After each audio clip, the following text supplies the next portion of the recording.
Serious news coming. Pay close attention. Any analogies of Yahtzee and politics that come to mind? It's noisy and no one knows what they're doing.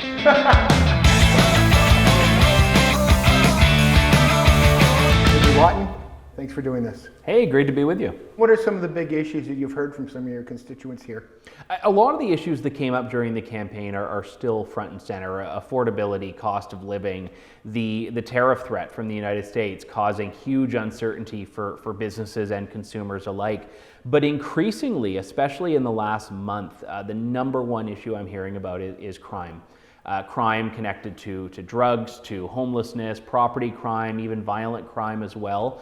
This has become a front and center concern for people, no matter where they are in the riding, whether they're in smaller communities like Straffordville or Vienna or West Lorne, or in the bigger communities like St. Thomas and London. So this has become a really big priority. You play a lot of Yahtzee? Are you a Yahtzee guy? I have not played it since I was like 7, so really? I think you have a bit of an advantage here. Do you feel there are enough checks and balances in the government sector? Do you think the public believes that everything is being done for the right reasons?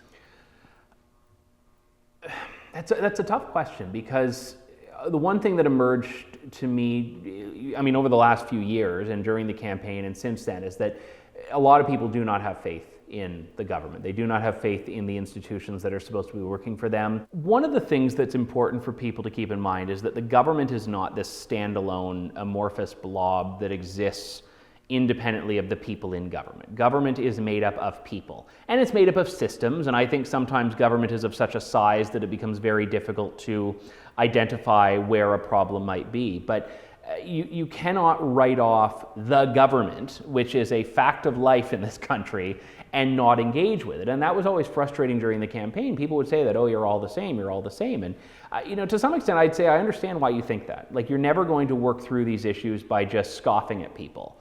But we also need to understand that government is a product of the people in it. And I refuse to give up on the idea that we can fix these issues and fix these challenges. But at the same time, I also think there is a bureaucratic element where we do see that, people that have been there that are not connected to the democratic process, that are not responsive to what voters elect, have their own way of doing things. And I think we need to make sure that when the people have spoken, that direction is being followed in the institutions. So, but absolutely, I mean, you need to elect good people, and you can't give up on that importance of your democratic franchise. In theory, but none of this is familiar to me now, except for the, So what were your favorite games as a kid?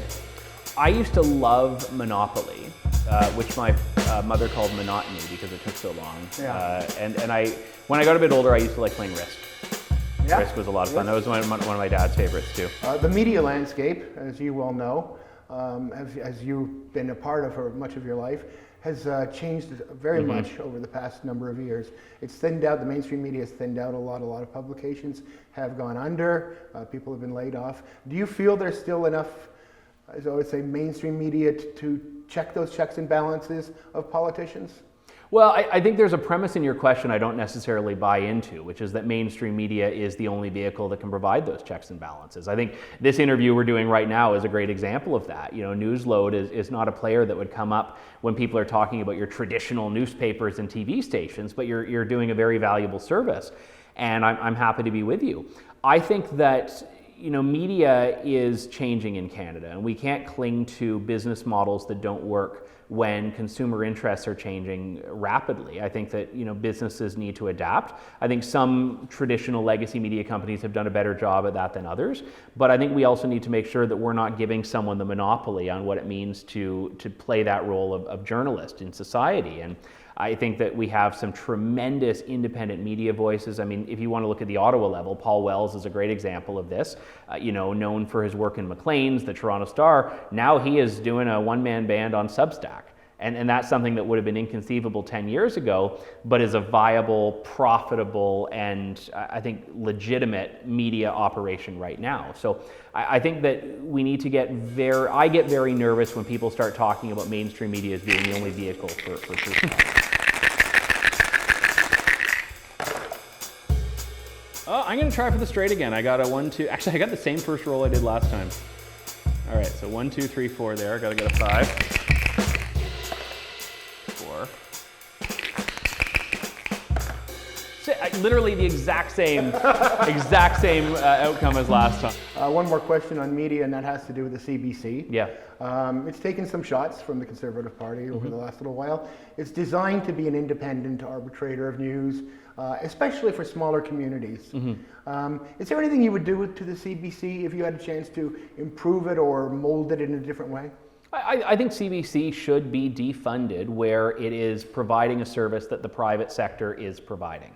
And I think CBC's value is really easy to understand when you're looking at rural and remote communities, small communities, Indigenous coverage, French language coverage, things that do not have a viable private market alternative. The problem, though, is that CBC in its current form loves to go after the things that private companies are doing, like broadcasting the Olympics, like running opinion columns on its website. Like, I think the one thing everyone can agree on is that there is no shortage of opinion on the internet right now. I don't know why taxpayers need to pay for more of that. So that's the role that I see a CBC filling, is one that is focused on things that its mandate is supposed to be driving it to do.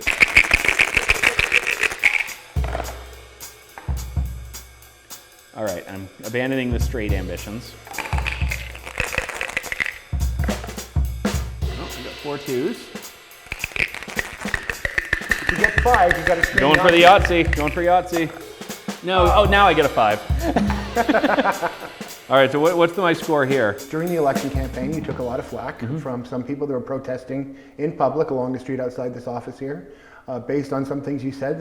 In the past, they considered misogynistic, sexist, whatever. Talk a little bit about that, about why your opinion was such a way a few years ago, and whether it's changed, and your reaction to the people. It goes back to the social media conversation. I mean, to quote Spider-Man, with great power comes great responsibility. When you have the opportunity to use your voice, it's important to use it in a responsible way. And look, 15 years ago, I was going through a significant mental health battle. I don't think that explains everything, but I think it explains that my frame of mind was not where it needed to be. And I said a lot of things that didn't even really align with my beliefs at the time, but you try to get a rise out of people, you try to get attention, you do all sorts of very reckless things. And I'm very proud to have gotten beyond that. And I was so happy to, during the campaign, be able to talk to people one-on-one and tell them who I am now and all the work that I've done in the last decade that I am so proud of, that speaks for everyone. And as a member of parliament, that's my role now. Like, I am here to be the MP for everyone, and there is so much more that unites us in this community than divides us. And I think that's so crucial, and that's certainly for me where I take my leadership from, looking at others that have done this role before me. I've never played it in person, but there's a game that I love called Diplomacy. Which is like, the game itself is so simple, but it's entirely psychological and communication based, and how you, like, it would actually be difficult to play it in person because you'd need to like just stare someone down and lie through your teeth at them about what you're gonna do. Need something like Doge here in Canada? I think we need a Canadian solution to rising government spending. The size of the federal bureaucracy has grown by 42% in the last 10 years.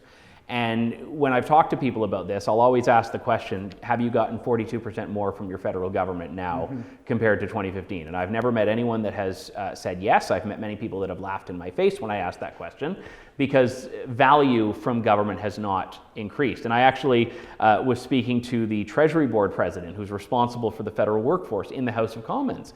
And I asked him about this. And I said, what is the metric, the benchmark by which you assess whether value for money is there? And he did not have an answer for it. So I think absolutely we need to look at where money is being spent unwisely and inefficiently in government. I think you can do this in a surgical, deliberate way, not with a chainsaw, but you can go in there and do it in a smart way by finding things that we're spending money on that aren't producing value for taxpayers.